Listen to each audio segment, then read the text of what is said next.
I know it's fucked up, but I tell you the truth. You know, everything's funny. Everything's funny till it happens to you. 3 months, a mere 3 months after that terrible attack that Chris Rock endured, I was on stage at the Hollywood Bowl, and a lunatic jumped out of the crowd and attacked me. Now, I gotta tell you, if it happens to you, you don't even know what the fuck is happening. It was like slow motion. I just looked over. I don't know this nigga. And I just looked and said, oh my God, I'm being attacked. And this motherfucker was ragged. He jumped at me. He was like, ah!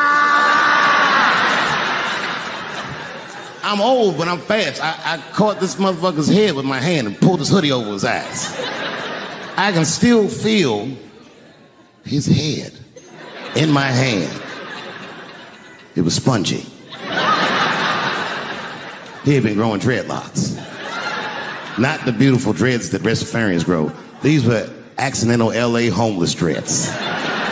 This shit had leaves and sticks and bottle caps and shit in it. Some kind of grease. I was like, ugh, like this. And then I fell down. And he knocked me all the way on the ground. And I was like, man, this is a bad situation. I'm like, I don't know if I'm gonna die or what's gonna happen. But in that moment of vulnerability, you know what occurred to me that had never occurred to me before in my life?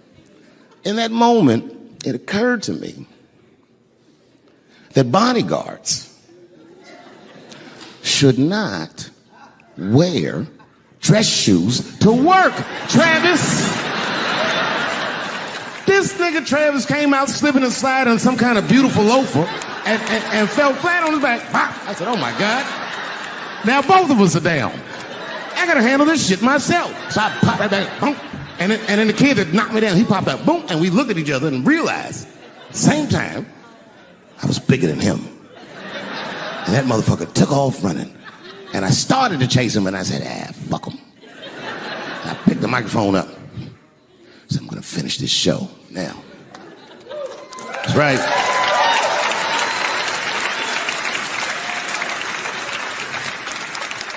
For 3 months before that, I'd been making fun of Chris Rock. And people would ask me all the time. They'd say, Dave, what would you do if you were Chris Rock and Will Smith slapped you in the face? And to this day, the answer is the same. Well, I don't know what I would have done. I've never been in a situation that extreme. But I do know now what Will Smith would not have done. And that is enjoy the rest of his evening. Man, listen. We gave that kid a good while. We was whooping his ass. Not we. I mean, I was on stage trying to think of a joke to tell, but they was beating this nigga up right behind me. Everybody could see it. Everybody could see it. And I'm sitting up there trying to think of what to say. And I'm tongue-tied. Me, of all people, can't think of anything to say. Look at my karma. Just that moment. Of all the people in the world, Chris Rock walks from backstage, walks up to me in front of 20,000 people, grabs the mic out of my hands and looks at the crowd and goes, was that Will Smith? Man, motherfuckers fell out of their chairs laughing.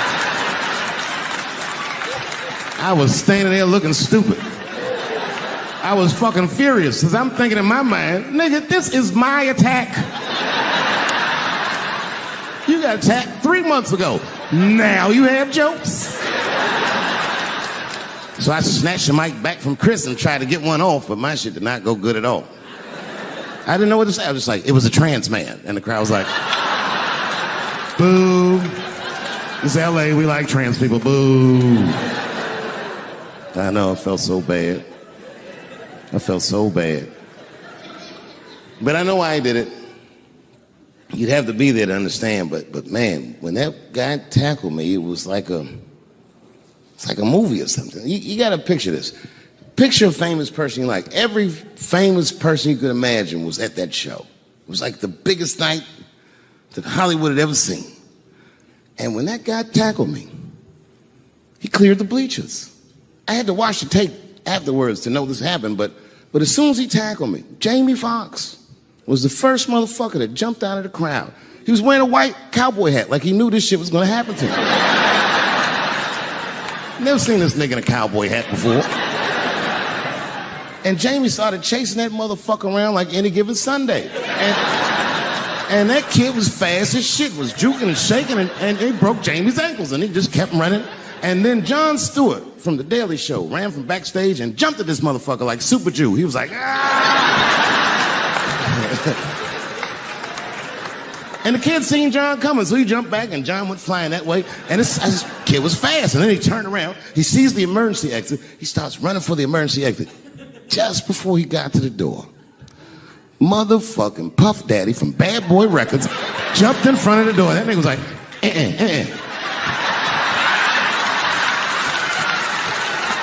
Boy, Puffy got that motherfucker. And then every celebrity just ran out because every celebrity saw themselves in me, and they just started beating the fuck out of that kid. And I know Chris was backstage looking like, nobody helped me.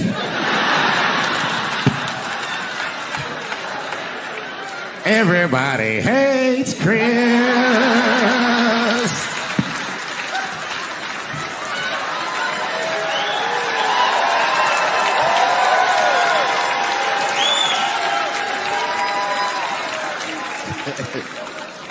Look, it was way more intense than what you guys might have read. I don't know what you read, but the kid, while we was beating on him, reached in his waistband, pulled out .22 caliber pistol. That shit was mayhem. Everybody started screaming, oh my God, he's got a gun. He's got a gun. And then I got scared. I was in the back, but I was scared. Because I knew that everybody that was with me was armed. Yes, if they had shot and killed this kid on stage at the Hollywood Bowl, like I pay you to do, Travis,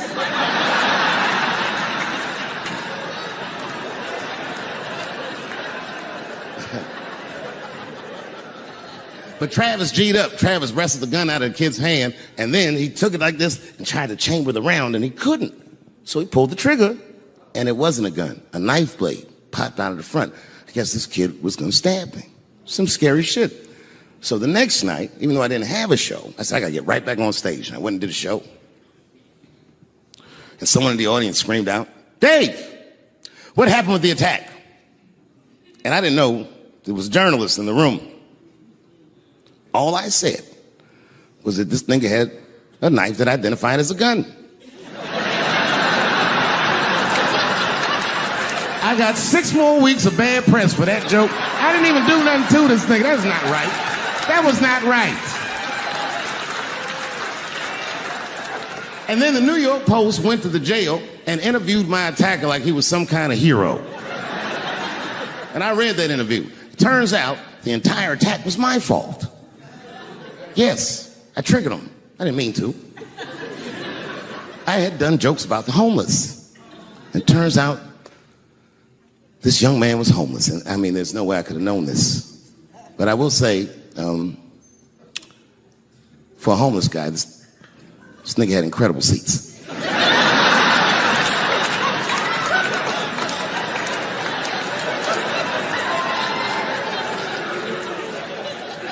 Oh, and they said I triggered him because I had done LBGTQ jokes, and it turns out this fella was a B. That was the headline in the article. It said, Dave Chappelle's alleged attacker is bisexual.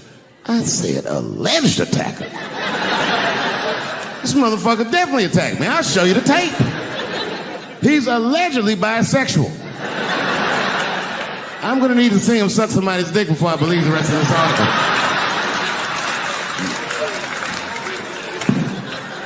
I read that shit in the paper. I was horrified. I was like, oh, bisexual? I could have been.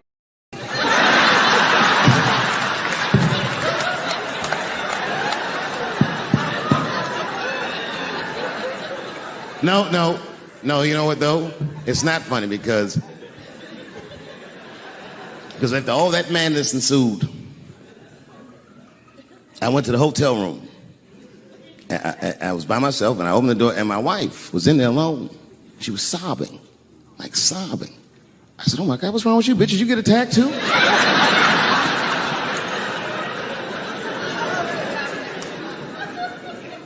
And she's crying. She said, oh my God, David. She said, if you had died tonight, me and the kids would have nothing.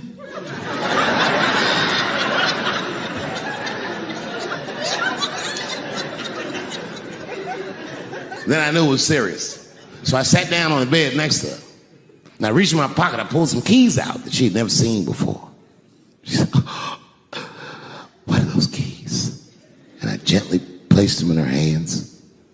I said, sweetheart, those are the keys to my safe deposit box.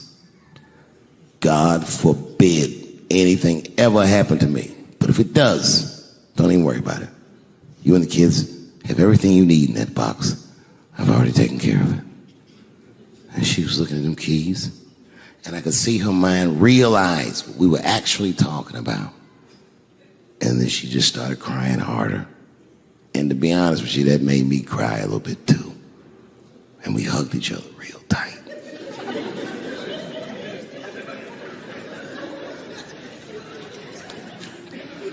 Do you know this bitch looked in the box while I'm alive and well? Who does that? Oh my God. And then she was mad at me. She said, God damn it, David, I opened that box. I said, you did?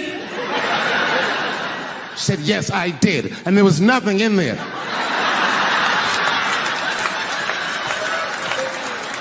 I said, nothing? Oh.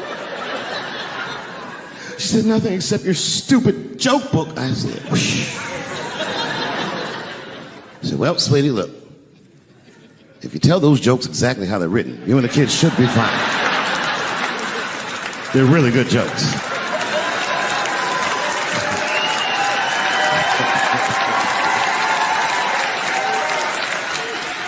She's like, good jokes? What is this shit? Come join me in my watery grave. No, you gotta roll your throat.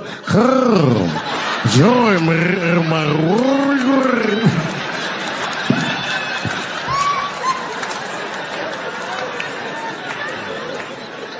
Story. I started doing stand-up comedy when I was 14. I'll never forget the first time I was on stage. The guy that introduced me was a guy named J.T. Newton.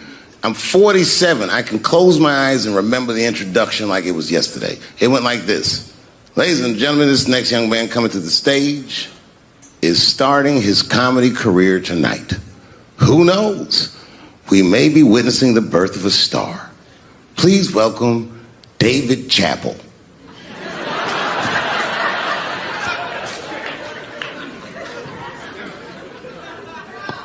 From the first time that I ever held a microphone, I was sure this was it. I knew I was home. I knew I had found my thing. And my God, man, I was a child. I got good. Matter of fact, I was good from the moment I started. And I'm not saying this to be a braggart. I'm telling you the truth. These old niggas was in awe of me. How is this little boy so poised? They used to say. I was. I mean, you know, I got better, but it started out good. About a year into it, when I was 15 years old, I had written a joke during the AIDS epidemic about having a Goodyear condom. Something, I don't even remember the joke. Something about an industrial strength condom by Goodyear. I just remember all the comedians really liked that joke. And there was an older comedian. And he came to me one night after the show, after he saw the joke, and he said, listen, I got an audition at another comedy club, and I was wondering, do you mind if I do that joke? I just want to borrow it. Now, I'm a kid. I don't know any better. I'm like, borrow it? Well, I guess, sure, if it'll help your career. I let him do the joke. And then weeks later, I was waiting to go on at a comedy club, and he went on before me, and he did the joke. And after the show, I pulled him aside, and I said, hey, man, I don't mind you borrowing my jokes, but you got to give them back. He said, oh, I forgot to ask you. He goes, let me buy that joke from you for $50. And I said, man, I'd do it, but I'm just starting out. I need all the material I can get. The idea being that the more material I can accumulate, the faster I'll be able to make money for my work. I said, I can't do it. I want my joke back. I'll never forget this. Remember, I was a 15-year-old child. This guy was a grown-ass man. He stood up over me so I could see how big he was. And he said to me, really? I can just take it. And he did. I got scared because I was a child. But I never forgot that. I never forgot that. I was 15 years old. I'm 47 now. I think about this guy all the time. When I look at my own kids and I see how young and innocent they are, I can't believe someone did that to me. And I don't think about it every day because that was the worst thing that happened to me. I think about it every day because that was the first time that someone ever did that to me. But in my career, it has happened many, many times since where someone would intimidate me or scare me and take something that I believe was mine. I'll tell you another story. Now I'm 18 years old. I'm living in New York City, and I just finished my first road tour, which was a very difficult tour. I'll spare you the details. Now I'm back in New York, but my rent is paid, thank God. And I have $60 to my name, and a woman that I had met in Pittsburgh, a bad Dominican bitch,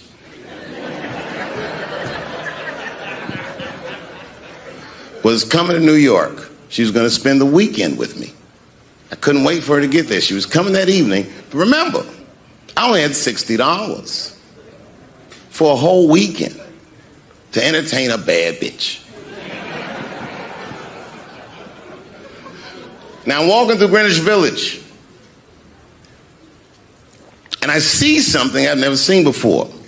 3-card Monte. You know what that is? Yeah, the guy had the whole thing. The table was set up, and he had the 3 cards, and the crowd was hooting and hollering, and he was like, find the red card, find the red card, and people were playing. Sometimes they win, sometimes they lose, but it was really exciting, and I'm standing there watching it, and I noticed while I'm watching them play this game that the red card, the one you're trying to find, had just a little bend on the corner. And I'm watching it, and I'm like, yo, this guy doesn't seem to know that red card is bent. I'm going to beat this motherfucker. And I walked up to the table, and I said, let me play a hand. And I put my last $60 on that table, and he starts to shuffle and find the red card, find the red card. And I kept watching that bent card go around the table, make sure I kept my eyes on that bent card. And when he stopped shuffling, and he said, find the red card, I pointed to it with confidence. Here it is right here. And he flipped it over, and it was black. And he took my money. I couldn't fucking believe that. How did this nigga do that? Was that magic or sorcery? I was confused. So you know what I did? I sat there,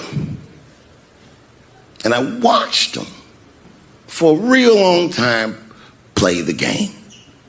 And I realized that all those people who was doing all that hooting and hollering and betting, my God, they were his friends. They were in on the whole thing. I felt so wronged. I felt so stupid. And then the next sucker came up to the table and was about to put his money down. And I said, fuck that, man. Don't put your money there. All these niggas is in on it. It's a trick. And when I said that, the guy that was dealing, and this motherfucker was huge, snatched me up by my collar. Feel how strong he was when he grabbed me. I was a skinny little guy. And he was gonna maul me. And the only reason he didn't, I'm sure, is because he saw the fear in my face. And that fear, he looked at me. I saw his eyes go from hard to soft. He softened.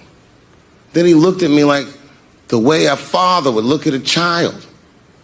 And he said to me, young man, don't ever come between a man and his meal. I never forgot that either. Most niggas would have to run the streets for years to learn a lesson that profound. It took me 2 seconds. Never get between somebody and their paper. Taking a man's livelihood away from him is akin to killing him. Do you know why Prince, the famous rock star that was a friend of mine, do you know why he called himself the artist when he came back? He calls himself the artist because that's what they call us in our contracts. Oh, these contracts are crazy. You should hear the terminology they say in these contracts. To use your name and likeness in perpetuity throughout the universe. Who the fuck could possibly know what that means? Nobody does. It's so complicated, in fact, that when you're a kid like me, you have to hire somebody to tell you what that means. And you sit down at a table and you do the contract game. And that's how I got with Comedy Central. I signed the contract.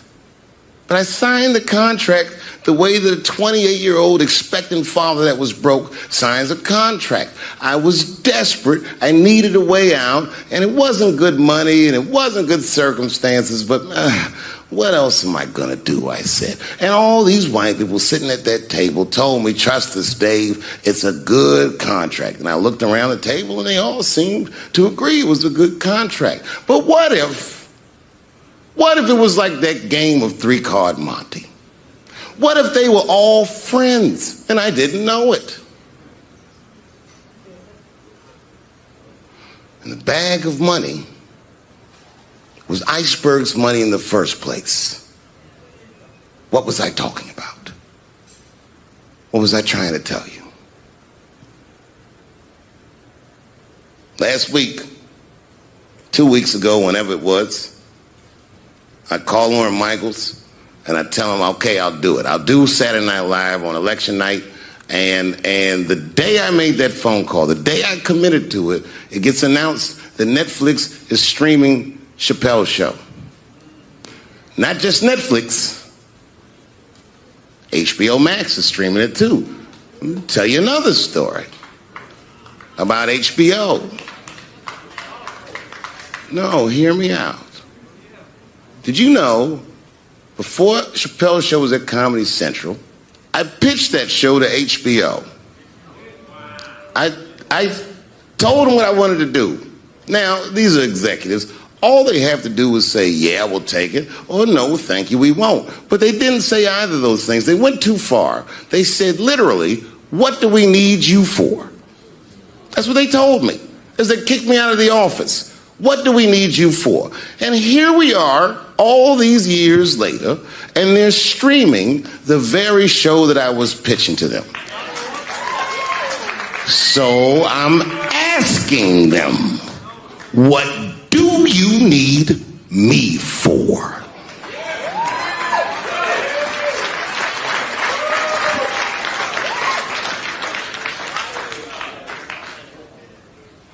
People think I made a lot of money for Chappelle's show. When I left that show, I never got paid. They didn't have to pay me because I signed the contract. But is that right? I found out that these people were streaming my work and they never had to ask me or they never had to tell me. Perfectly legal because I signed the contract. But is that right? I didn't think so either. That's why I like working for Netflix. I like working for Netflix because when all those bad things happened to me, that company didn't even exist.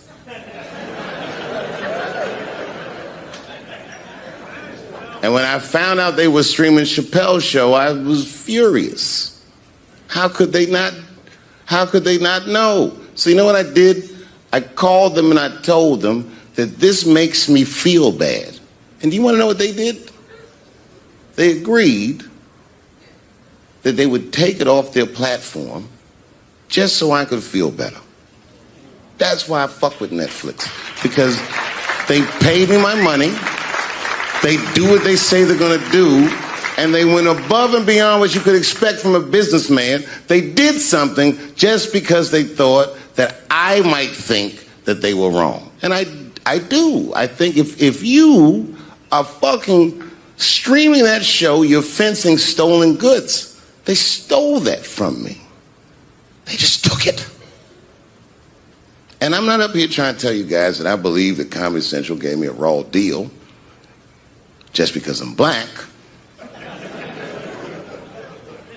I believe that they gave me a raw deal because this fucking industry is a monster. It's the same monster that these Me Too bitches was trying to tell you about. But they hate the monster for how it fucks. And I hate that monster for how it eats. But my God, man, it's the same monster. When I quit the show, all my friends would say, well, fuck them, Dave. Why don't you just do Chappelle's show at another network? Yeah.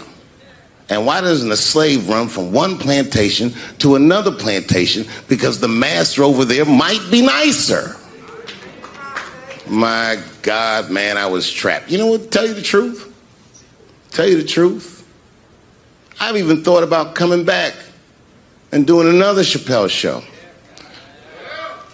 Well, but if I do, I can't call it Chappelle's show because my name and likeness is being used by them in perpetuity throughout the universe. It's in the contract.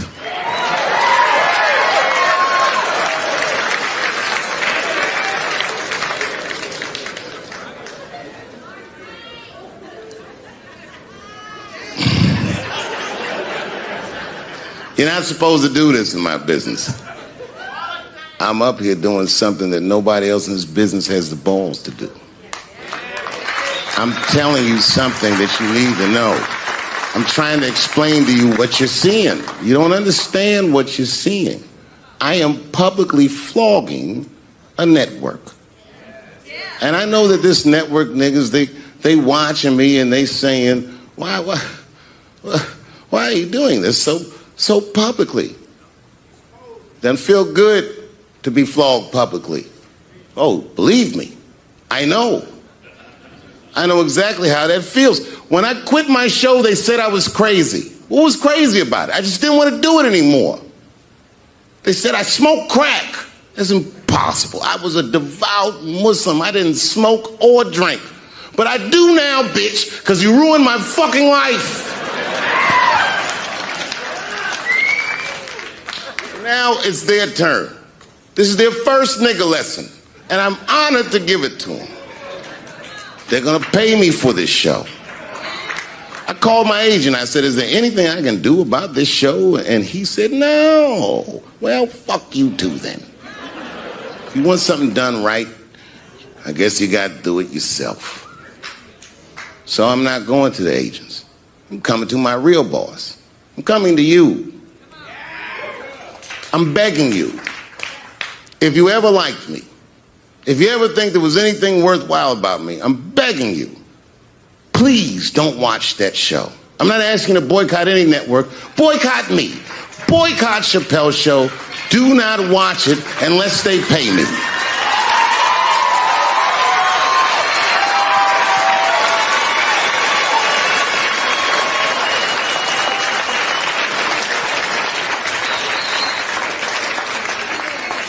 If you're a shareholder at Viacom, then I'm talking to you. Because all that shit that they do to us, well, they do everything for their shareholders. That's what they told me. So if you're a shareholder in that company, tell them it's wrong. And if you don't believe that it's wrong, then fuck you too. You should know what's in the hot dogs you eat. Now, there's probably a bunch of people at Comedy Central and Viacom and all these places that have no idea what I'm talking about. They've all either quit or been fired or got Me Too'd or something. Them niggas is gone. And there's a whole bunch of new young people there, and they're probably looking like, what is he talking about? They may not actually know what the fuck happened to me. So I'll tell you what I'm talking about. Go downstairs to your accounting department, open the books, see what that show made, and look at what you paid me. That's exactly what I'm talking about. You're going to pay me. I am inviting you to come with me and work with me. And let's fight against that terrible, terrible feeling that you made me feel together. We can fight together and work this thing with Chappelle Show out. Or I can just take it. Dave Chappelle.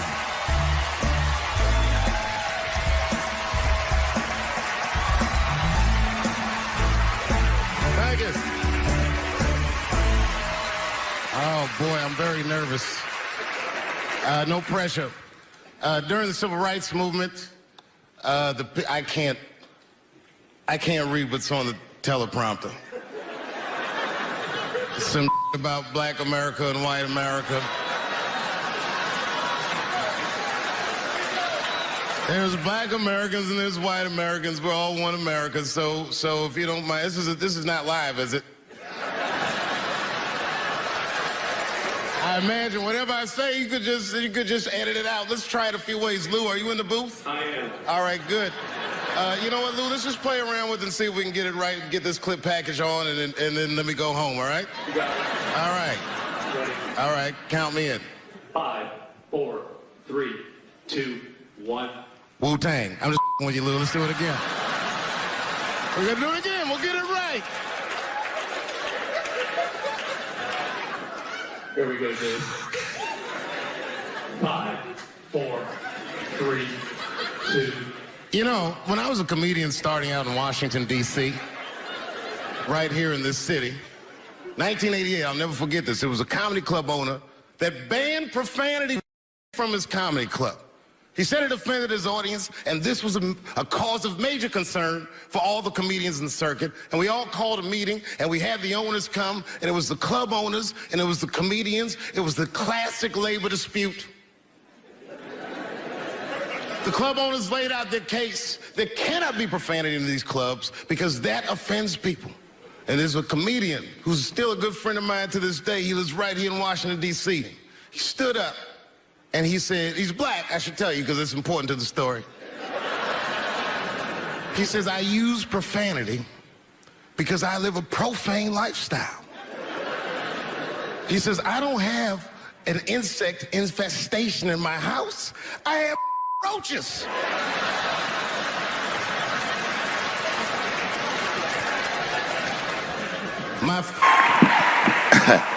Man, I gotta tell you, when I was sitting here watching what all the other honorees have done with their lives, I started feeling like shit. Like, this is terrible.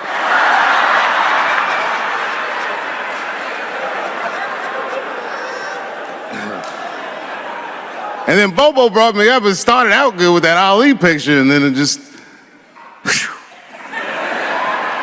But that coloring book that was in the picture, I know the Ali's are here, that coloring book, my mother has it.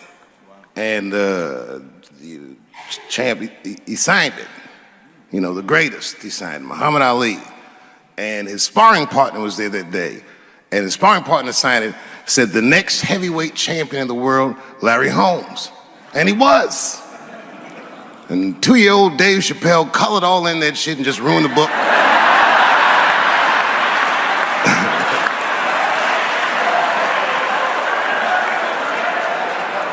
But I remember part of the book that I remember real vividly because I asked my mother about it when I was a kid. There's a part where there's a picture of Ali throwing his Olympic gold medal into the Ohio River. That's why it's so weird for me being here. You know, both my parents were very brilliant. My dad went to Brown in 1955. That's right. He told me at the time he was one of 3 black students. He said one of the guys got accused of a rape that he probably didn't commit. And the other guy killed himself, and Dad said, and I left. And see, that's what makes us Chappelle's great. We know when to quit.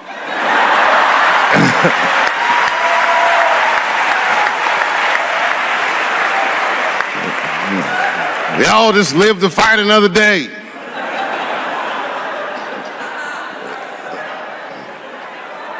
I gotta say, I'm very honored to be here, and I'm very honored to be here with the other honorees. Really, I'm like very humbled by you all, the work that you do, and you all make me want to be better. All of you.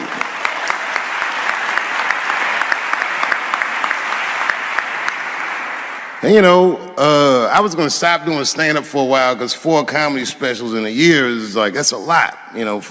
But you know, shout out to my colleagues in comedy. I just want to say that in a way, this for me belongs to my mother primarily, who was a African American studies professor, and a lot of the content that I say, she raised me well.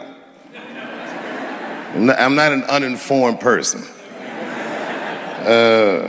But also, you know, my colleagues in comedy, like comedians have been getting beat up pretty bad recently, and we're somehow nowadays expected to speak with the precision of attorneys or politicians. We are not. I always think of James Baldwin. You know, James Baldwin was one of my favorite writers because he managed to tell white people what they feel like to be around.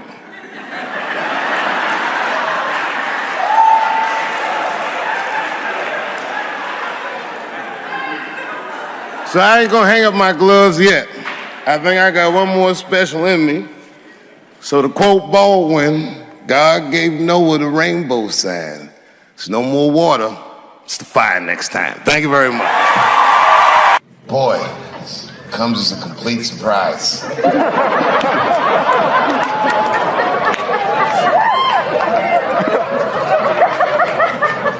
I mean, I read all the reviews, and they said so many terrible things. They were embarrassed for me. I had lost my way. It wasn't even worth watching. I hope all you critics learn from this. This is a teachable moment. Shut the fuck up forever.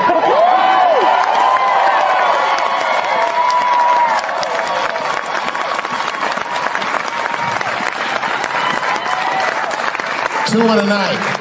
These aren't them. These are the ones I want for the other ones, motherfucker.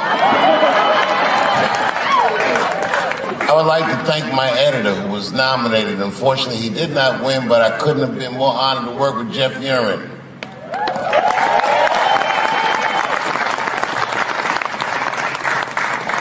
Stan Lathan has been directing television since 1968. Any show that I watched when I was growing up, he directed it. From Sesame Street to Sanford and Son to Good Times to Everything Black. And finally, you motherfuckers finally gave him an Emmy tonight. He deserves so much more, but I'm glad you came around.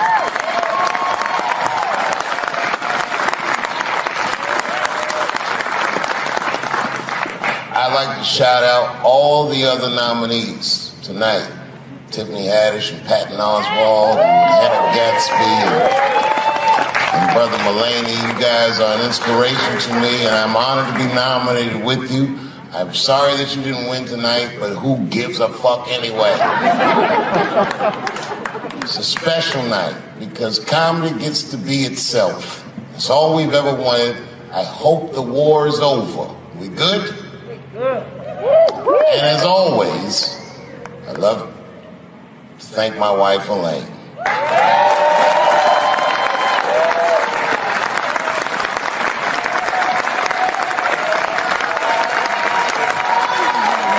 That's right. Elaine has been with me for the last 25 years and had to endure the pains of living with the greatest comedian ever. See you on Monday. Thank you very much. Good night. Thank you. Thank you. I like not knowing what's going to happen.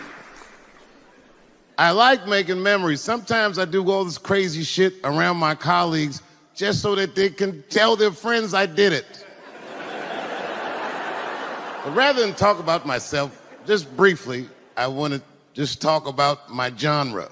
Stand-up comedy is and incredibly American genre. I don't think any other country could produce this many comedians. And unbeknownst to many people in this audience, I don't think there's opinion that it exists in this country that is not represented in a comedy club by somebody. Each and every one of you has a champion in the room. We watch you guys fight, but when we're together, we talk it out. I know comics that are very racist, and I watch them on stage, and everyone's laughing, and I'm like, that motherfucker means that shit.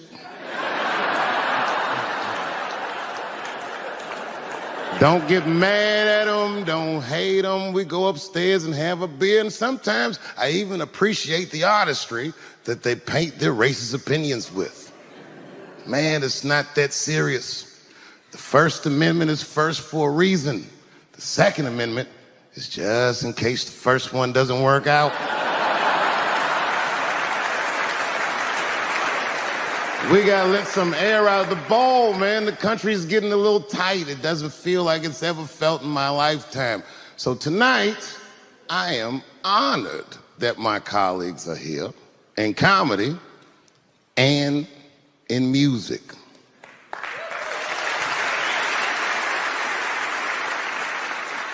And I want everyone in America right now to look at me. Look at me smoking indoors. I didn't ask anybody, I just did it. What are they gonna do? Kick me out before I get the prize? No, nigga, this is called leverage.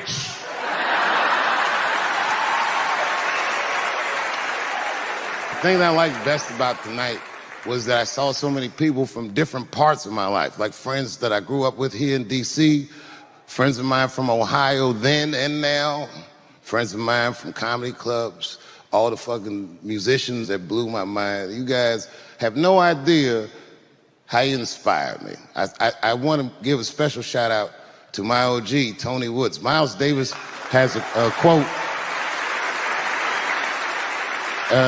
It's one of my favorite. Miles Davis said so much cool shit, but one of the things he said I always loved, he said, it took me years to learn how to play like myself. You know, he would watch other musicians and he would try to play like Dizzy or Bird or all the guys who were great. Tony Woods was my Dizzy and Bird if I was a Miles. I was trying to play like you. You were the first person I ever saw do it absolutely right. You were fearless and you told the truth. There's something so true about this genre, when done correctly, that I will fight anybody that gets a true practitioner of this art form's way, because I know you're wrong. This is the truth. And you are obstructing it. I'm not talking about the content, I'm talking about the art form. Do you understand? Do we have an agreement? And what I really wanted to say tonight, and I'm glad I get the platform to do it, I'm gay. I am gay, and I can't wait to see what this does for my career, being gay like this. So many special shout outs. One of the main architects of the comeback of the century, my brother and my mentor, the mighty Stan Lathan. I never dreamed that I would be able to work with someone as great as you. These last 5 specials, straight fire. I wouldn't want to do another special with anybody else but you. So eat your motherfucking vegetables and live as long as you can, because we doing a few more of these bitches. Neil Brennan, your speech made me cry, because it reminded me of all those hard days of work and all that money I never got for it. The other real special shout out I gotta make, because none of this would have been possible on any level without this person, is my mother. Mom. My mother. Mom. You have no idea what I put this woman through. If you had just given birth to me, that would have been more than enough. But the fact that she raised me and raised me well, we had a real oral tradition in our house. I knew the word griot when I was a little boy. A griot was a person in Africa who's charged with keeping the stories of the village everyone would tell a griot the stories and they would remember them all so that they could tell future generations. And when they got old, they'd tell them to someone else. And they say in Africa, when a griot dies, it's like a library was burnt down. And my mother used to tell me, before I ever thought about doing comedy, she said, you should be a griot.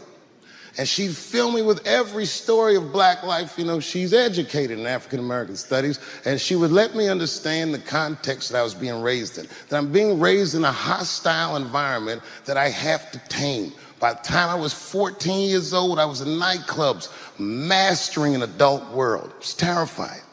The crack epidemic was going on, and my mother would hear gunshots outside and be scared to death. Maybe it's my son. But early in my career, if you remember, Mom, you used to sit in the club with me.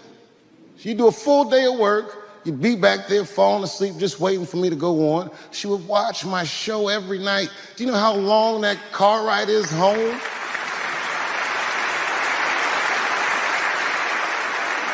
How many of you have ever heard your mother say, pussy jokes were a little too much tonight, son?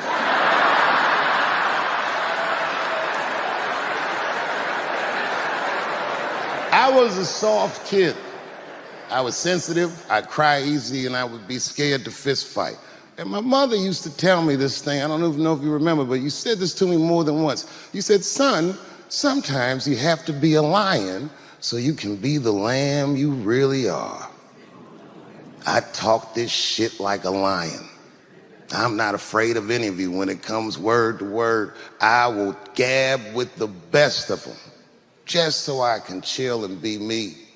And that's why I love my art form, because I understand every practitioner of it. Whether I agree with them or not, I know where they're coming from. They want to be heard. They got something to say. There's something they notice. They just want to be understood. Love this genre. It saved my life. So tonight, Mom, I would like to honor you in a very special way that I cannot do on my own. But because now I'm a man with great and influential friends, I'd like to ask my man Thundercat to come out on the stage. Thundercat, the Mighty Most Def. Washington, D.C., thank you very much for giving me a home and a place to start. Today is officially Dave Chappelle Day in Washington, D.C. The mayor declared it last night. So, in the future, on Dave Chappelle Day, I ask everyone who wishes to celebrate it to make one incredible memory for themselves and or somebody else. Thank you very much. Good night. Thank you. You know, I speak for a living, and I'm a little nervous today. I wanted to say thank you, Mr. President, and thank you, Bishop Green, and thank everyone at Allen University for hosting me today, because it feels special, right? When I think of this great grandfather that I've heard about in my life, but never actually touched his legacy. So it's like the product of his loins coming to meet the product of his work. And it's an important day for me personally. And I know a lot of you guys are students, and I just want to tell you I'm the first person in my family to not go to college. And as the president has told you, I've done outstanding in spite of that.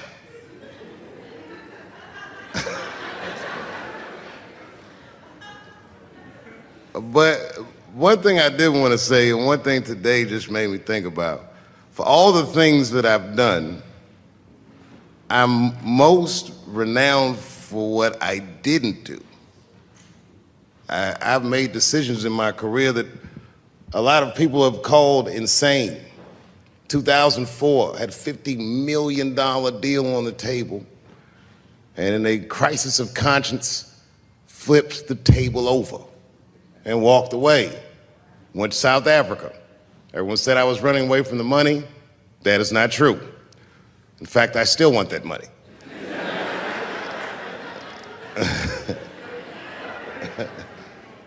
The idea that I wanted to just share with you guys is the idea that sometimes you do what you think is best, whether anybody understands it or not.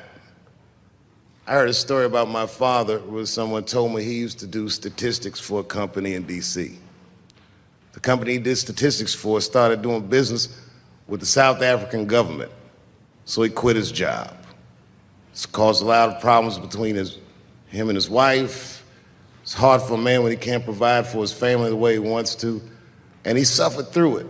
And a generation later, when I had my crisis of conscience, I was able to go to a free South Africa and get away from the heat.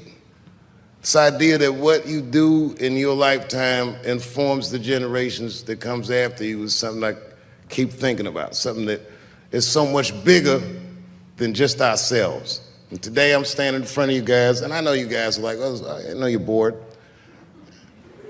But I see family of mine in the front row some who I've never met, and I just realize how all of us are connected. That my great-grandfather built something more substantial than buildings. He built a community, and he built, more importantly than a community, he built a way. You know, so I'm very grateful. Very grateful. Hello, police. I just saw him saying, you know what I mean? He's standing over like, so this is what black people talk about.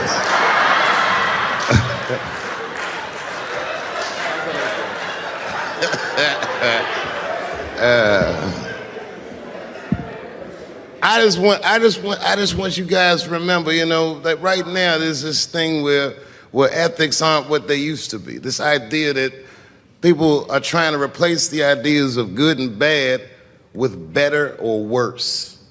And that is incorrect. You gotta keep your ethics intact because good and bad is a compass that helps you find the way. And a person that only does what's better or worse is the easiest type of person to control.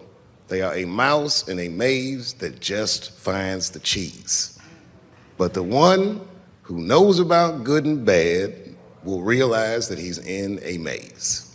So, that being said, I just hope that all of you guys transcend whatever you see as your obstacles, and that you live outstanding lives, and that you stay connected to your communities because you have so much power there, and that you grow your communities and you diversify your communities, and that you don't let anybody tell you you can't or to be afraid. It's okay to be afraid because you can't be brave or courageous without fear.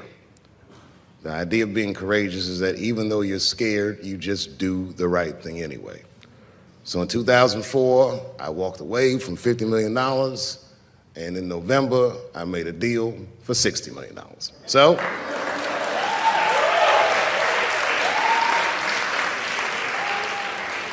although I am not the most famous comedian of my time, I would like to know what their great-grandfathers did.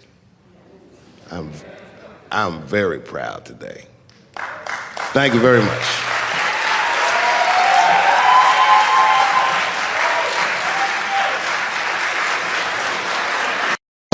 You know, when I was growing up, I was probably about 8 years old, and at the time, we were living in Silver Spring. Yeah. Yes. Common misconception about me in D.C. A lot of people think I'm from the hood. That's not true. But I never bothered to correct anybody because I wanted the streets to embrace me.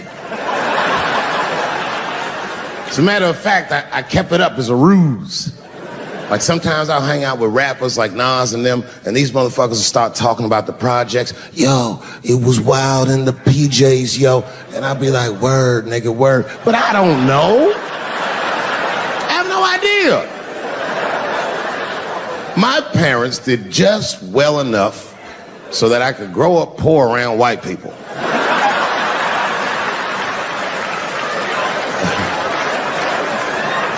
And to be honest, when Nas and them talk about the projects, nigga, I used to get jealous because it sounded fun. Everybody in the projects was poor, and that's fair. But if you were poor in Silver Spring, nigga, it felt like it was only happening to you. I know the pain of that first sleepover at a white friend's house. And you come back home on Sunday and just look at your parents like, y'all need to step your game up. Everything in Timmy's house works. Remember the first time you saw that? In a cold winter, and to be at a white friend's house and see the motherfuckers in their living room without their coats on?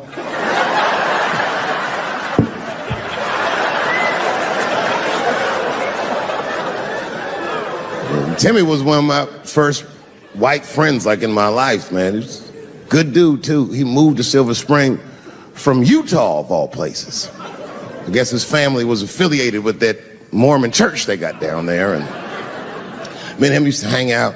And one day I was at his house, we were just hanging out, and Timmy says, Dave, why don't you stay for dinner tonight? I said, oh, man, I'd love to, but I can't. If I'm not home before dark, my mother will kill me. That was a lie.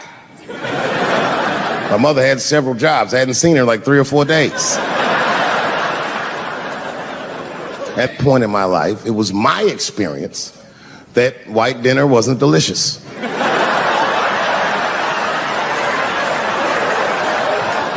I'd rather go home and fry some bologna or some shit like that.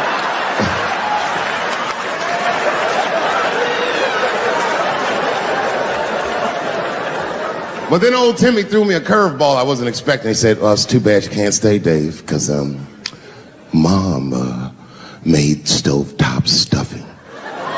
I said, what the fuck, stovetop? Well, hold on, nigga, let me make some phone calls real quick. I had seen that commercial so many times, I had dreamt of getting my hands on some of that stovetop stuffing. And finally, I met a motherfucker that actually had a box of stovetop in the house. I couldn't miss this opportunity, so I pretended to call my mother. And then I came back and I said, Timmy, you're not gonna believe this great news. Mom said I can stay. And he said, fantastic. He said, why don't you come with me and we'll help set the table and then we can say the blessing. I had no interest in setting this motherfucker's table or saying these crazy ass Mormon prayers. I just wanted that goddamn stuffing. My hands first. My plan was simple. Wash my hands slowly, and by the time I'm done, the table will be set, the blessing will be said, and all that there will be left to do is eat. Went to the bathroom. I washed my hands very slowly. I must have been in there for about 10 minutes. And suddenly, one of his mothers came to the door.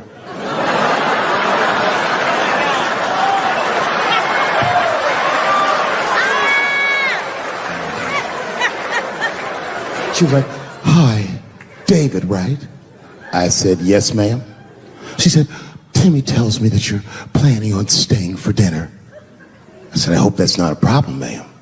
She says, no, it's no problem. In fact, we'd love to have you. It's just that we weren't expecting company.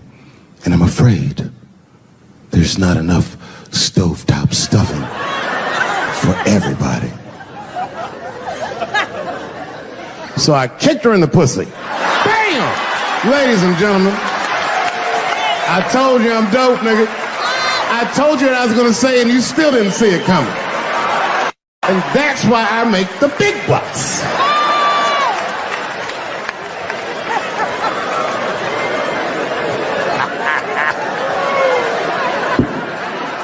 Oh my God. But there's a more important reason that I would stop doing comedy right now. And this reason is the real reason that's been percolating, and it really is the crowd, not you. I'm talking about the crowd on the big stage. It's too hard to entertain a country whose ears are so brittle. Motherfuckers are so sensitive, the whole country is turned into bitch-ass niggas.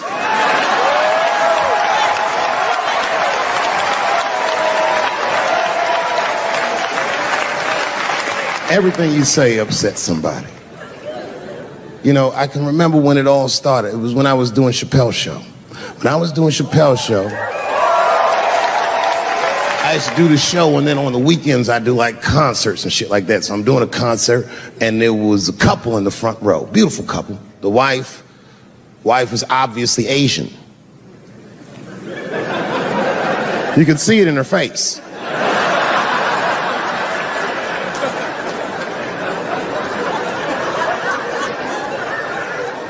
The husband, this motherfucker was mysterious, to say the least.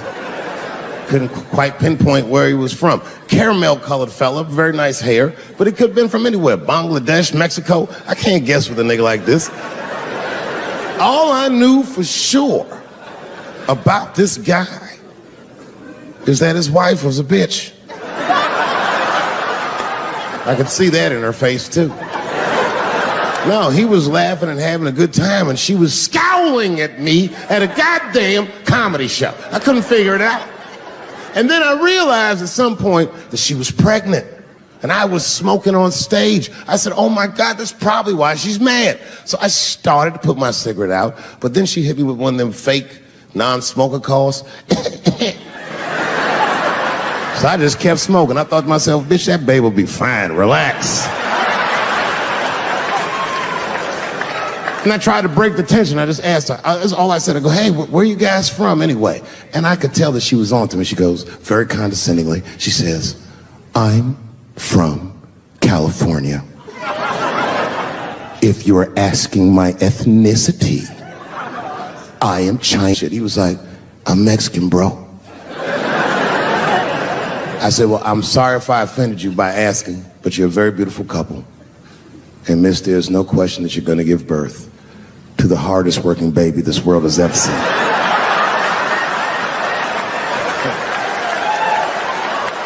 That's not a bad joke. She got very upset. She got up to leave immediately, but she didn't just leave. She had to take one last dig at me on the way out. I will never buy one of your fucking DVDs again, Dave Chappelle. I said, ma'am, with all due respect, Chinese people don't buy DVDs.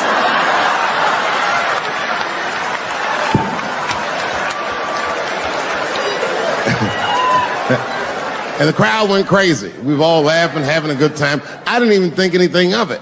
And then just 3 days later, this lady sends a fucking letter to my promoter telling him not to book me for shows anymore because I was, quote, racist, and I'm quoting her, insensitive to the nature of my interracial marriage. I was like, oh, word, bitch, I was.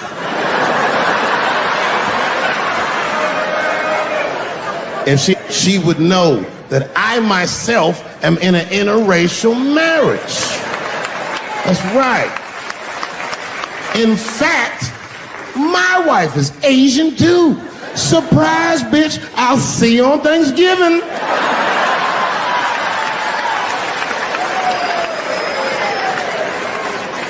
But my wife's not Chinese. She's Filipino. That's right. And our kids are Puerto Rican somehow, so there you go. But I don't give a fuck about interracial marriage. In fact, you know what? My mother is half white. A lot of people don't know that. Well, all right, you were a little too excited, but okay. A lot of people don't believe me when I say that, but it's true. You can't tell looking at me, but if I grew my hair out,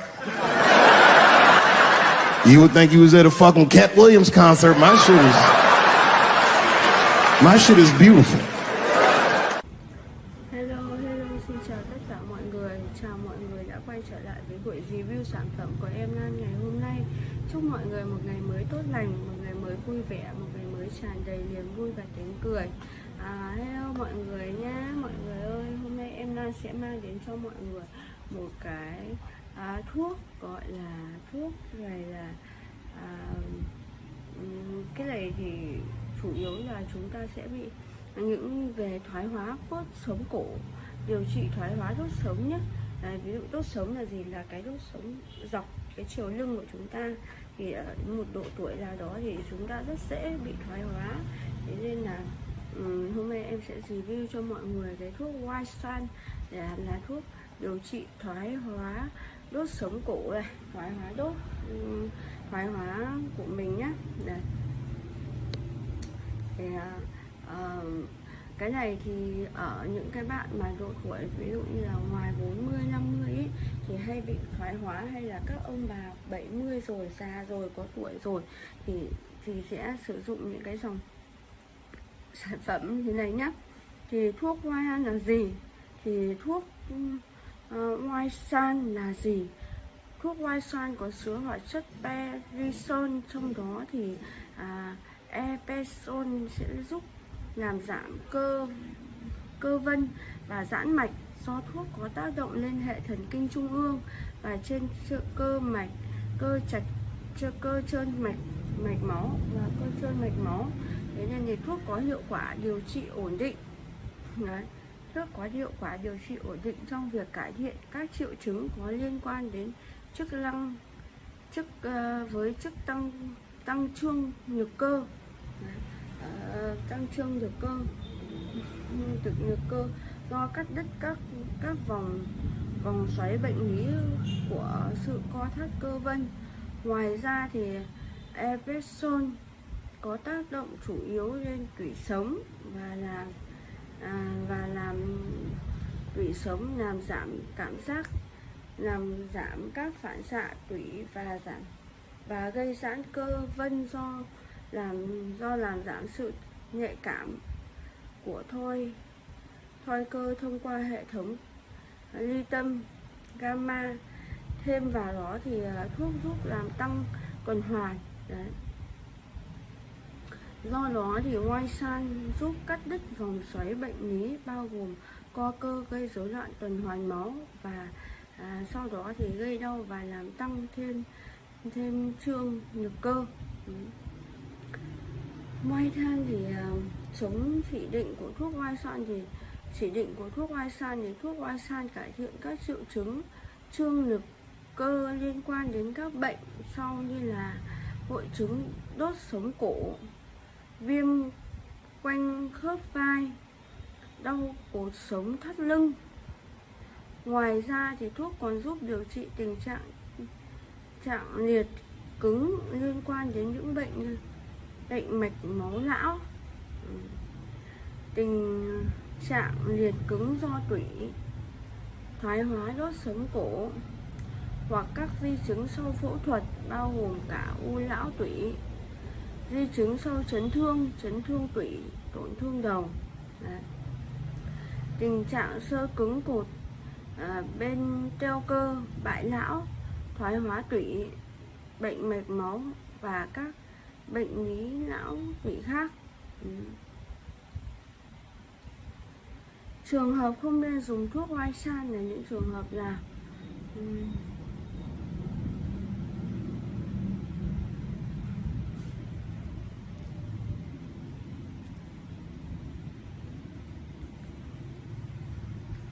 chúng ta hãy cùng tìm hiểu xem là thuốc Hoai San này thì sẽ chống chỉ định với từng trường hợp nào nhé.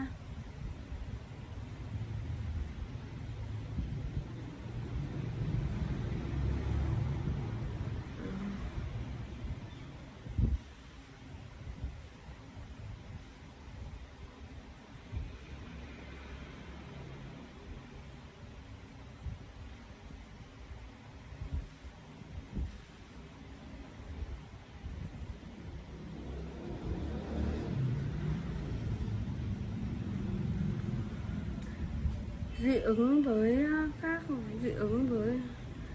ứng với epesol hoặc dị ứng với bất kỳ thành phần nào có trong công thức của thuốc Hoai San. Dị ứng với epesol hoặc là bất cứ thành phần nào trong thuốc Hoai San nhé.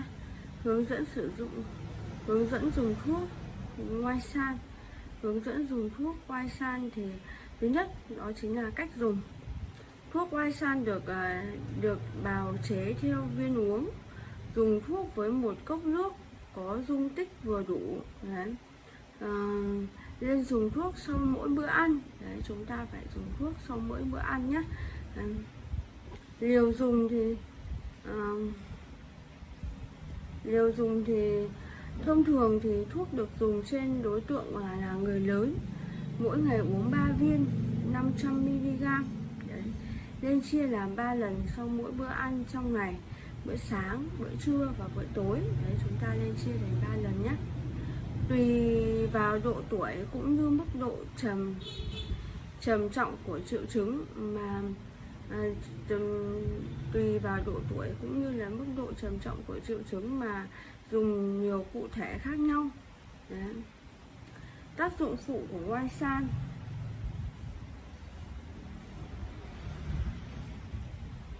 Tác dụng phụ của White San thì rối loạn chức năng gan, thận, số lượng hồng cầu hay chỉ số hemoglobin bất thường, phát ban. Đấy là phát ban. Xuất hiện các triệu chứng tâm thần, triệu chứng tâm thần kinh như là mất ngủ, đau nhức, cảm giác buồn ngủ và cảm giác co cứng hay tê cứng, run đầu chi. Rối loạn tiêu hóa như buồn nôn, rối loạn tiêu hóa như là buồn nôn này,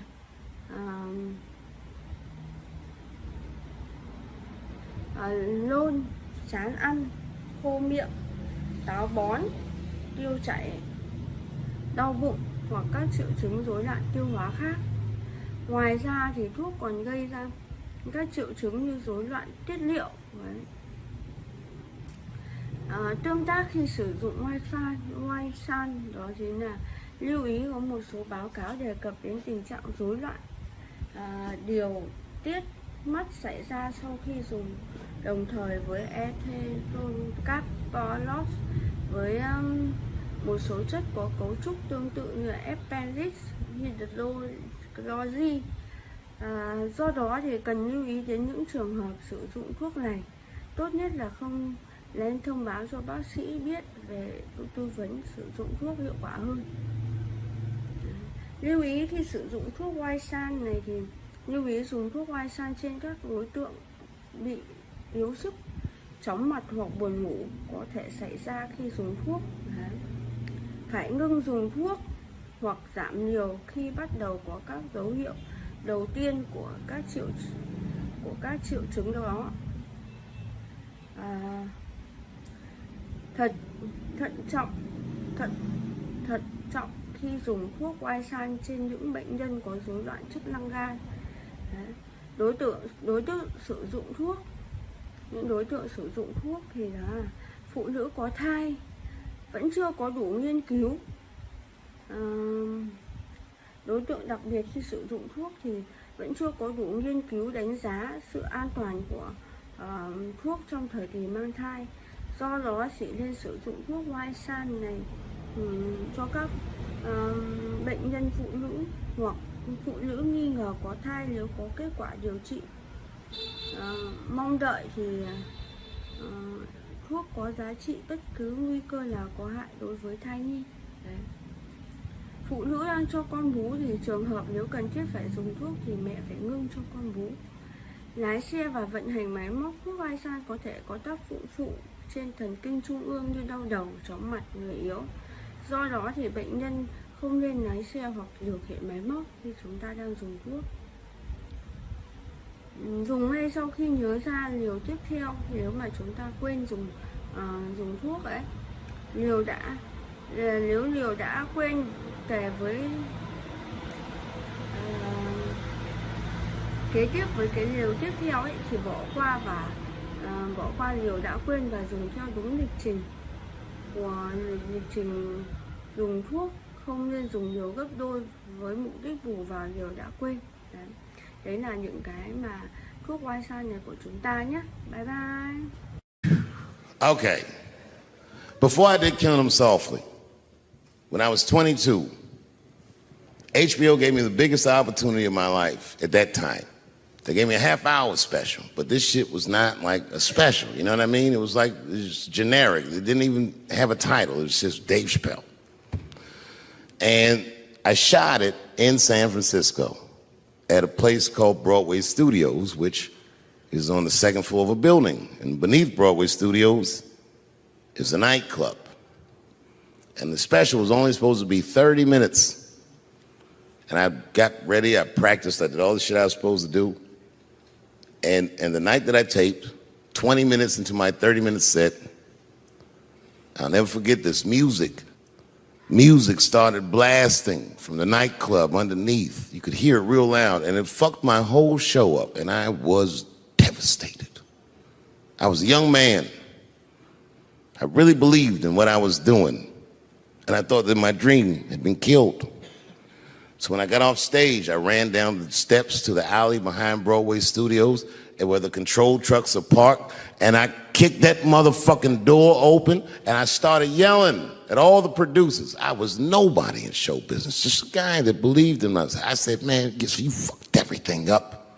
That fucking music, what the fuck were you thinking? And there was a guy who was a big-time producer, I ain't saying no names, and he stood up, and he said, hey, kid, sit the fuck down. He said, we didn't ruin anything. He said, we made a deal with that nightclub to not play music, and they didn't honor the deal. And I said, who didn't honor the deal? And he pointed to a guy. I'll never forget it. It was an old white man sitting in the Ford Taurus by himself. And he said, that guy right there.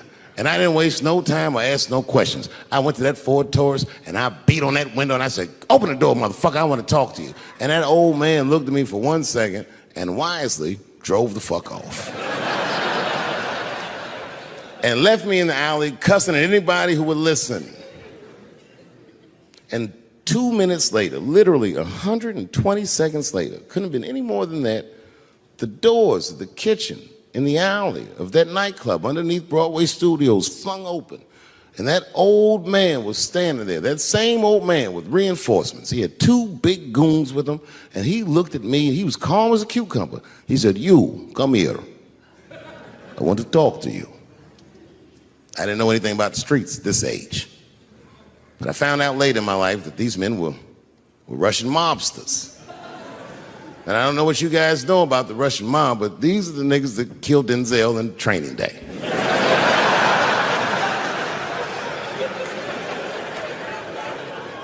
And all the producers knew what I was up against. They said, Dave, do not go in there. And I said, fuck y'all. And I walked right into that kitchen, and they closed the doors behind me, and it got dark as fuck in there. And I knew, I'm not dumb, I knew I was in a bad situation. But you have to understand, I believed in what I was doing, and I didn't give a fuck. Just kept cussing at these motherfuckers. Tell them how they ruined. Okay.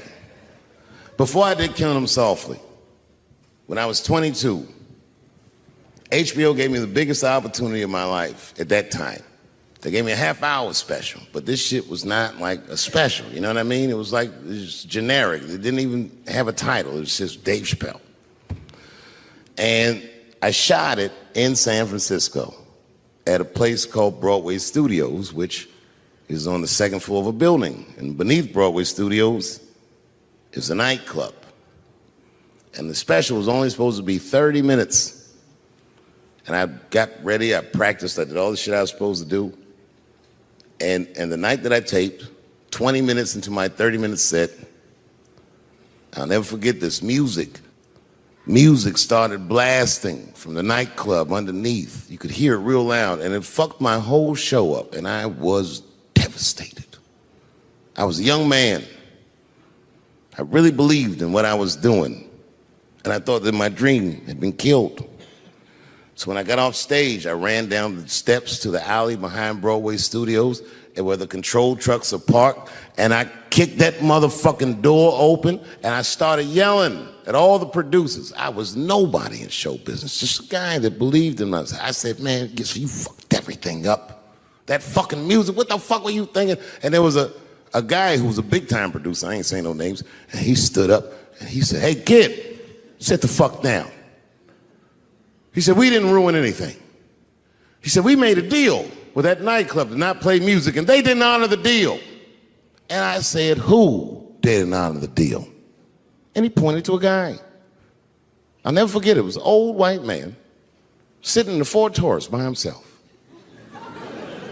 And he said, that guy right there. And I didn't waste no time or ask no questions. I went to that Ford Taurus, and I beat on that window, and I said, open the door, motherfucker, I want to talk to you. And that old man looked at me for 1 second and wisely drove the fuck off. And left me in the alley cussing at anybody who would listen. And 2 minutes later, literally 120 seconds later, couldn't have been any more than that, the doors of the kitchen in the alley of that nightclub underneath Broadway Studios flung open. And that old man was standing there, that same old man with reinforcements. He had 2 big goons with him, and he looked at me, and he was calm as a cucumber. He said, "You, come here. I want to talk to you." I didn't know anything about the streets at this age. But I found out later in my life that these men were Russian mobsters. And I don't know what you guys know about the Russian mob, but these are the niggas that killed Denzel in Training Day.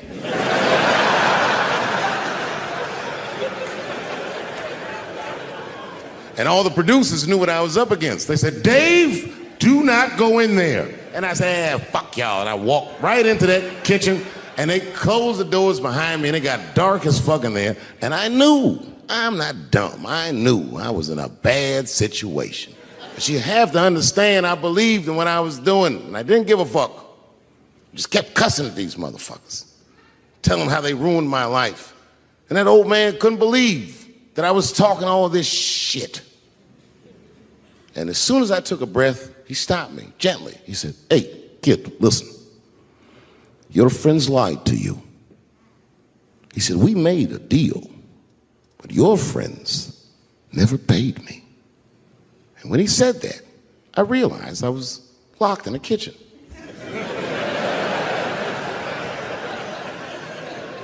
I realized he was telling the truth, which would make me wrong. And the very moment that I realized I was wrong, for the first time, I was afraid. You see, it's a funny thing if you believe you're absolutely right. You can get drunk off the feeling of how right you are. That's why gay people are so mean.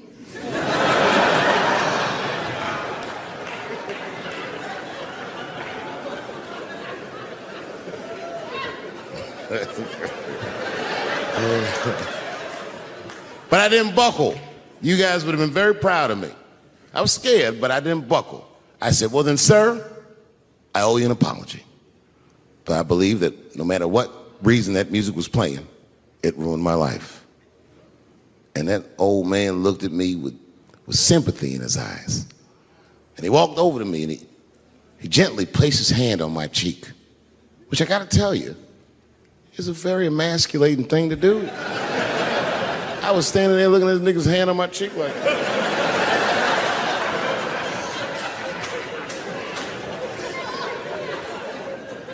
and he said, "You are a real man."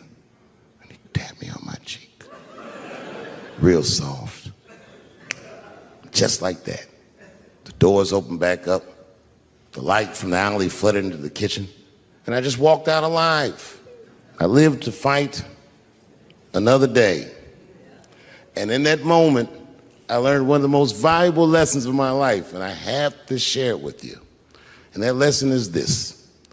In your life, in any given moment, the strongest dream in that moment wins that moment. I am a very powerful dreamer. Yeah, I'm not lying.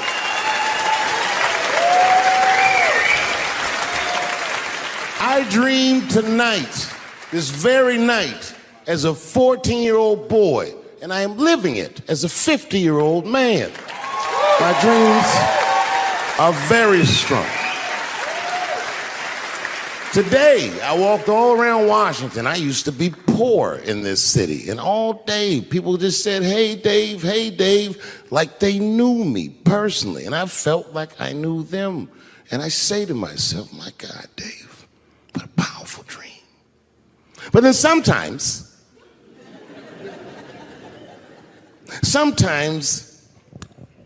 I feel regular.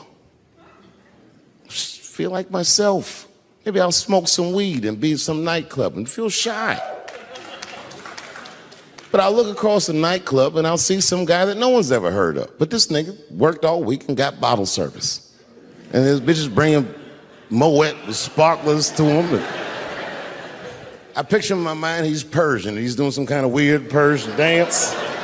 And he got 6 bitches at his table because he got so much liquor, and they all call him saying, "Go Cena, go Cena." And I'll be looking across the room like, oh my God, I'm in that guy's dream. I can hear him telling his friends, "Hey, how was the club last night?" "Man, that shit was fantastic. I had bottle service. I seen Dave Chappelle across the club looking at me like, ooh, who is that?" And that's the trick to life. You have to be wise enough to know when you were living in your dream. And you have to be humble enough to accept when you're in someone else's.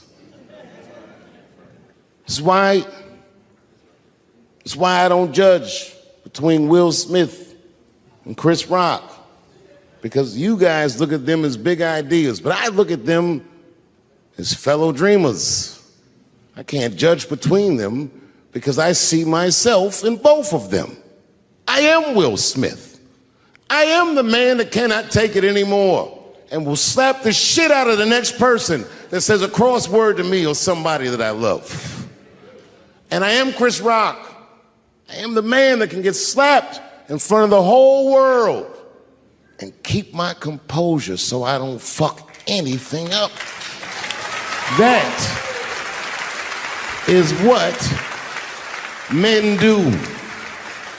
Men make boundaries.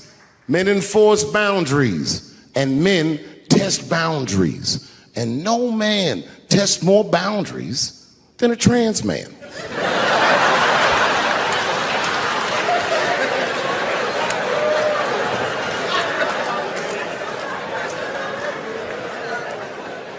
When I see a fellow dreamer, I give them my utmost respect.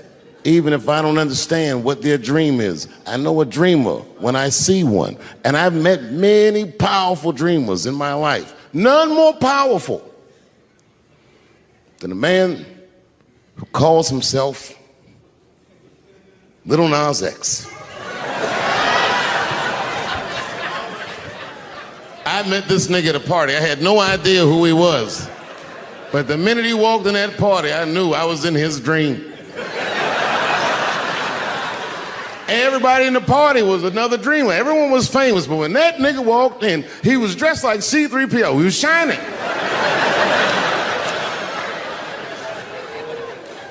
And everyone was like, "Oh my God, there he is. That's Lil Nas X." I didn't know who he was. And for some reason, out of all them dreamers, he walked right up to me. And he said, "I tried to get you in my video." I didn't know what the fuck he was talking about. I said, "What?" I said, "What? What video?" And he just looked at me like, "You know what video," and walked away. And I watched him walk away. I said, "Man," I said, "this nigga's having a very powerful dream."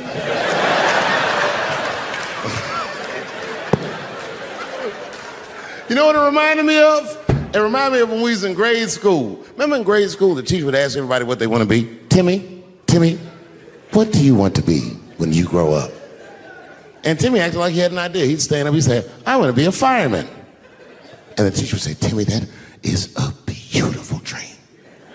But Timmy didn't mean it.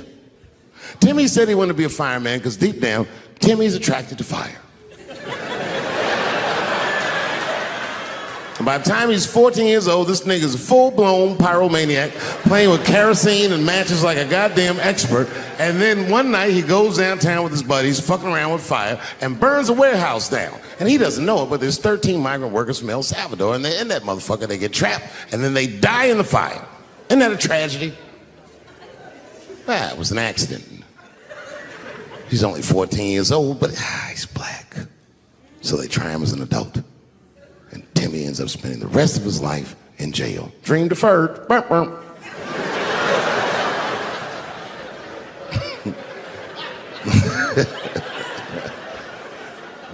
But what about you, Billy? Billy, what do you want to be when you grow up? And Billy stands up and he says, "I want to be president of the United States." And the teacher says, "Oh my God, Billy, that is a wonderful dream." And Billy means that shit. Billy does everything right. That motherfucker gets his grades up. He joins student government. He even does extracurricular activities like show choir just to make his resume look good. He's on track to be president, but junior year he wipes. When he's 16, he gets his girlfriend pregnant and has to drop out of high school to make ends meet. But lucky for him, the local Walmart's hiring. By the time he's 20 years old, this motherfucker makes assistant manager at Walmart. He's the youngest one in the district. He says, oh my God, if I can keep this up for 4 more years, I could be a manager. And if I can keep this up for 6 more years after that, I could even be a regional manager and have as many as 3 Walmarts under my control. And he's a big picture guy. He sees where this path is going, so he kills himself.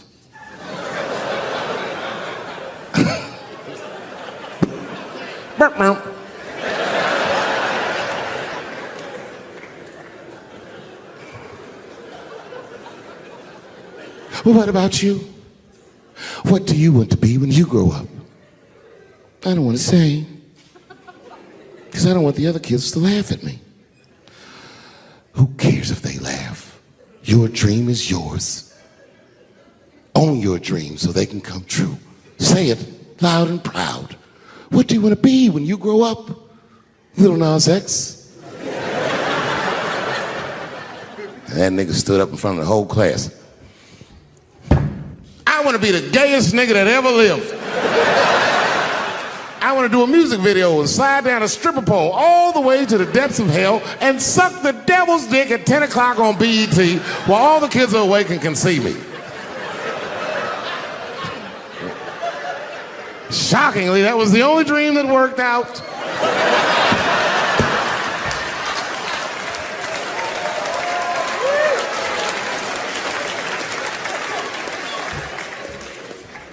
That's why I'm here tonight in the city where I built the dreams that I live, because I wanted to tell you all that they came true. And I wanted to thank you all for making the man that I am today.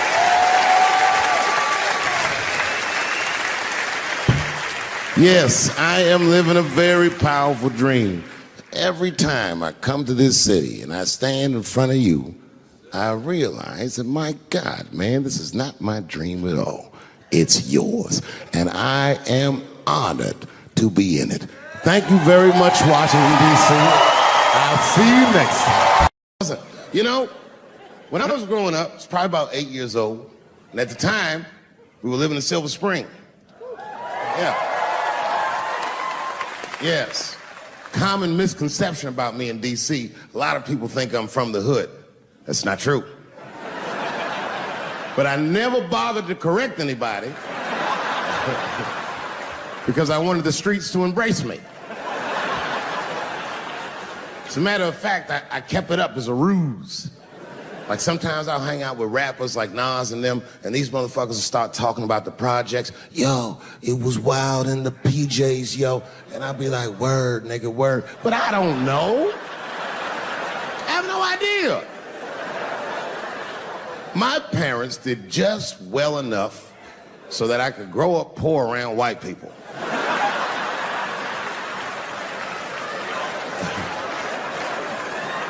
And to be honest, when Nas and them talk about the projects, nigga, I used to get jealous because it sounded fun. Everybody in the projects was poor, and that's fair.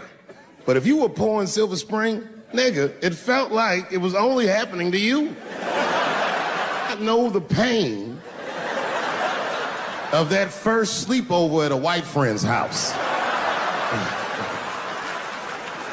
And you come back home on Sunday and just look at your parents like, y'all need to step your game up. Everything in Timmy's house works. Remember the first time you saw that? In a cold winter, and you'd be at a white friend's house and see the motherfuckers in their living room without their coats on?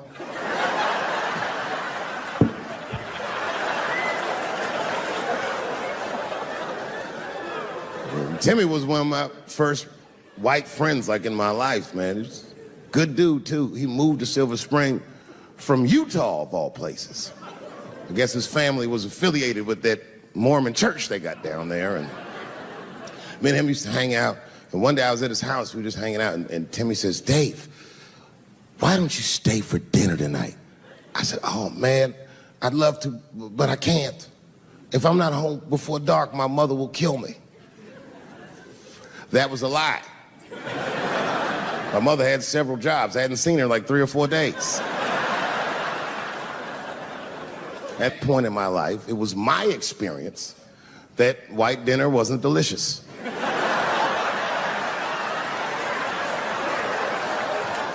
I'd rather go home and fry some bologna or some shit like that.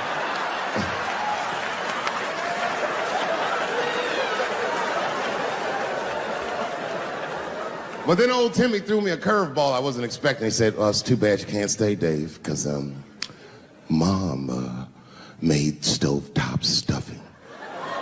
I said, what the fuck, stovetop? Well, hold on, nigga, let me make some phone calls real quick. I had seen that commercial so many times, I had dreamt of getting my hands on some of that stovetop stuffing. And finally, I met a motherfucker that actually had a box of stovetop in the house. I couldn't miss this opportunity, so I pretended to call my mother. And then I came back and I said, Timmy, you're not gonna believe this great news. Mom said I can stay. And he said, fantastic. He said, why don't you come with me and we'll help set the table and then we can say the blessing. I had no interest in setting this motherfucker's table or saying these crazy ass Mormon prayers. I just wanted that goddamn stuffing. My hands first. My plan was simple. Wash my hands slowly, and by the time I'm done, the table will be set, the blessing will be said, and all that there will be left to do is eat.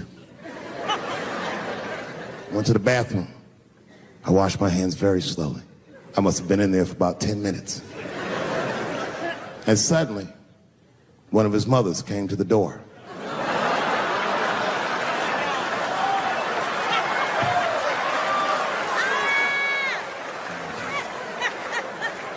She was like, hi, David, right? I said, yes, ma'am. She said, Timmy tells me that you're planning on staying for dinner. I said, I hope that's not a problem, ma'am.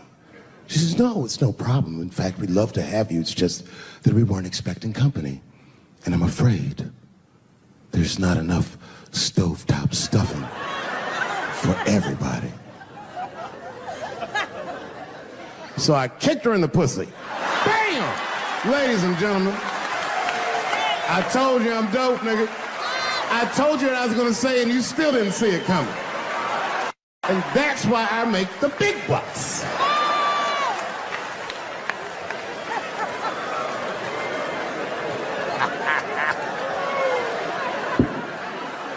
Oh my God. But there's a more important reason that I would stop doing comedy right now. And this reason is the real reason that's been percolating, and it really is the crowd, not you. I'm talking about the crowd on the big stage. It's too hard to entertain a country whose ears are so brittle. Motherfuckers are so sensitive, the whole country is turned into bitch-ass niggas.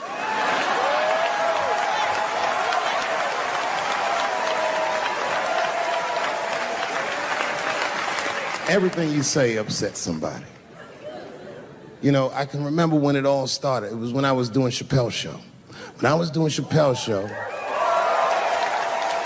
I used to do the show, and then on the weekends I do like concerts and shit like that. So I'm doing a concert, and there was a couple in the front row, beautiful couple. The wife was obviously Asian. You could see it in her face.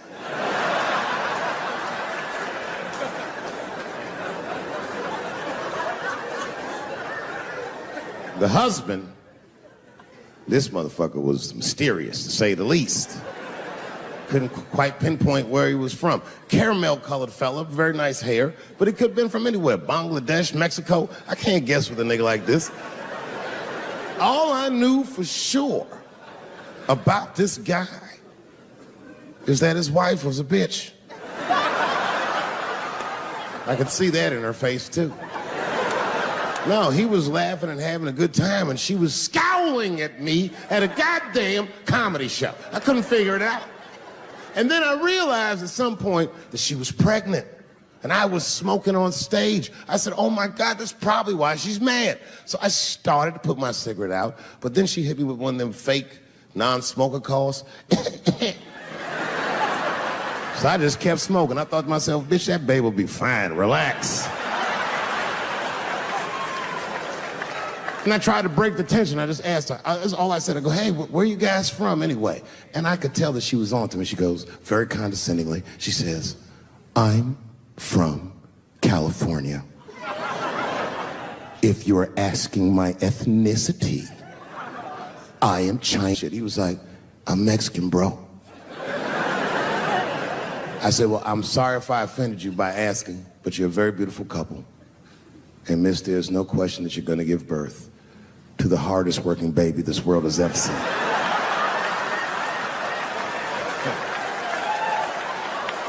That's not a bad joke. She got very upset. She got up to leave immediately, but she didn't just leave. She had to take one last dig at me on the way out. I will never buy one of your fucking DVDs again, Dave Chappelle. I said, ma'am, with all due respect, Chinese people don't buy DVDs.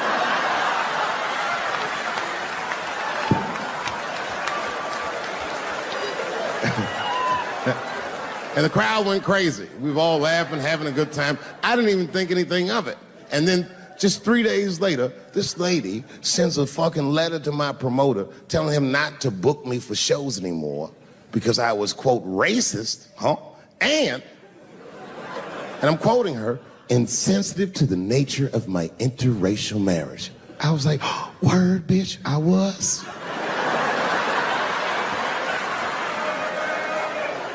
If she would know that I myself am in an interracial marriage. That's right. In fact, my wife is Asian too. Surprise, bitch, I'll see you on Thanksgiving.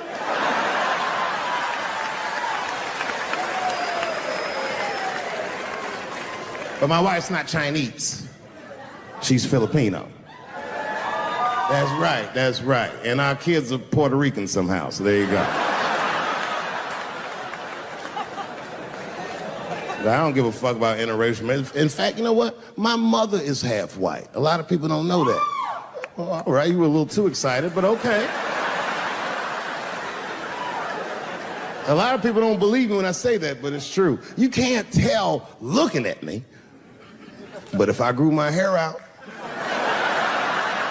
you would think you was at a fucking Cat Williams concert. My shit is beautiful. Thank you. Thank you very much.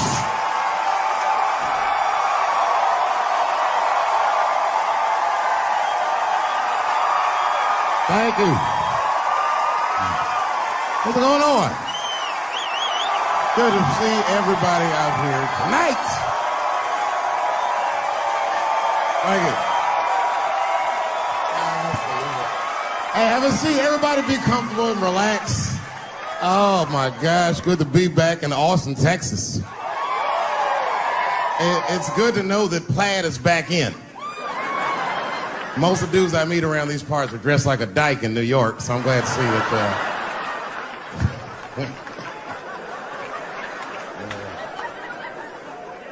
Man, fucking Texas, this place is pretty good. Pretty damn good. You know, I was in Santa Fe the other night and a motherfucker threw a banana peel at me. Yeah, that didn't feel so good. Of course, it was a white person. Not to indict the whites, I'm just saying.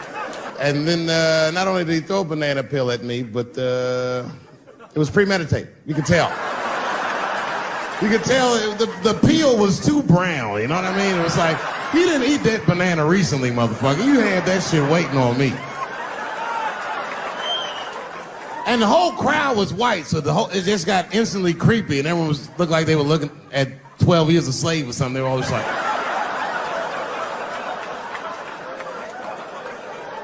who the fuck does that? And then they arrested the guy, which was... I said, someone's gonna fuck you in the butt in the holding cell. You know that, right? Can't just be throwing banana peels at Dave Chappelle. They're not gonna let you get away with this.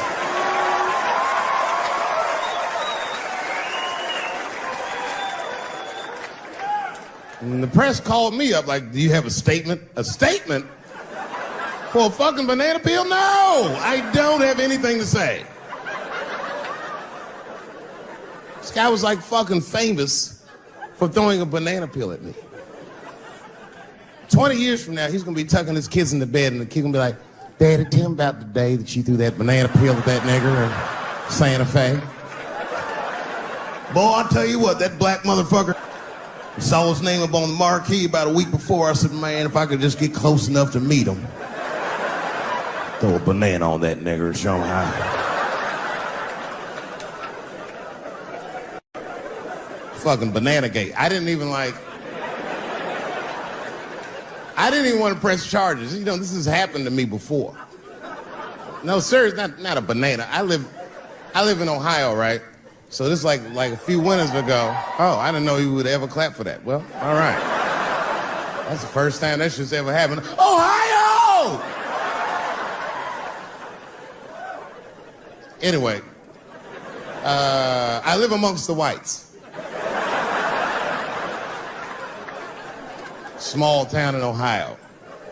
And it was wintertime, and it had snowed recently, so there were huge snowdrifts on the street. I was walking with my sister. Now, my sister was dressed in all Muslim garb, as were her children. And I was dressed as Dave Chappelle.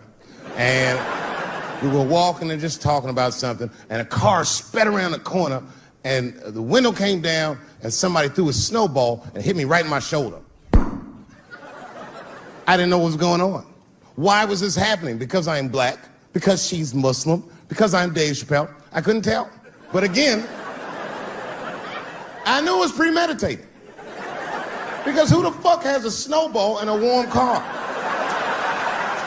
Way through, lady, because he went around the corner and got stopped at a red light. He was caught in the traffic.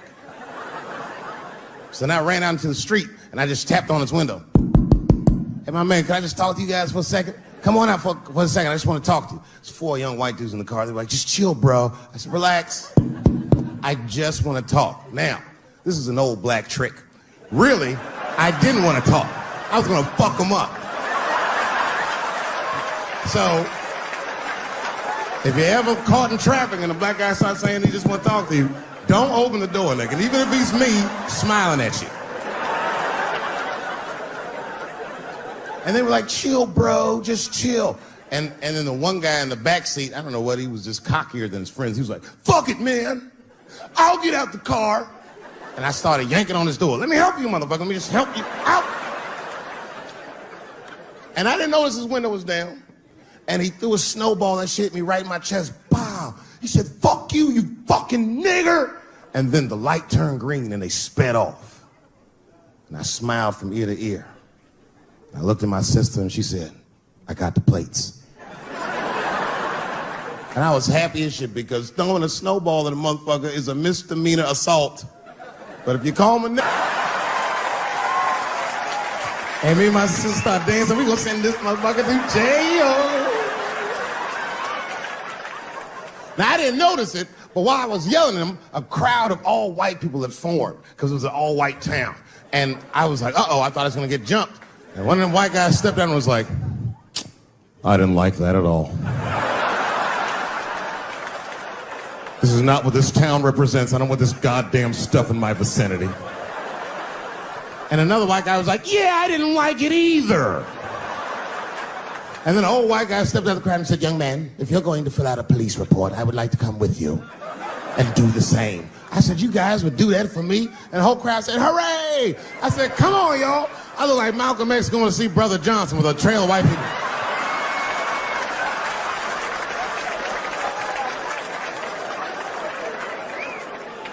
Unreal. An hour later, we was all just sitting in the police station, and the police came in and like, well, Mr. Chappelle, 16 identical police reports. We ran the tags, 2 young men that had their mother's car. We have all 4 suspects in holding. Their mother is here. It's up to you. Whatever you want to do. If you want to press charges, we'll move forward. Sorry about that, officer. I'm a little flustered. I've never been in a position where I could decide the fate of white children before, but it's weighing heavy on me, sir. And I really can't decide. And I saw a lady pacing back and forth in the hallway, and I said, is that? He goes, yes, that's their mother. Well, can I speak to her before I make a decision? And when the mom came in, she saw it was me. She busted out crying. Oh, God, oh, no, I don't want him to go to jail. I am so sorry. I didn't raise him to do this. We love your comedy. We love you at the house. I said, miss, please, just, all right, look, I don't necessarily want your son to go to jail either. But what he did was pretty fucked up. So, is there something we can do short of jail just to let him know that he's wrong? She goes, oh, I don't know. What did you have in mind? Miss, I've never been in this position before. Oh, you know what we could do? I don't know if I'm asking too much, but maybe if you could just suck my dick a little bit. Just a little bit. I'm not gonna finish. I just want you to do it enough so that I can tell him you did it. I'm kidding. I wouldn't do that to anybody's mother. Maybe my kid's mom, but that's it. Ebola was in Texas. Ebola made a visit. Killed that man in Dallas. 5 days that man melted to death. What happened to the brother in Dallas? Where was the secret serum is what we all said. I remember in the beginning of Ebola, there were 2 American doctors that got sick in Africa. They flew them in a private jet straight to Atlanta to the CDC. I didn't even know CDC saw patients.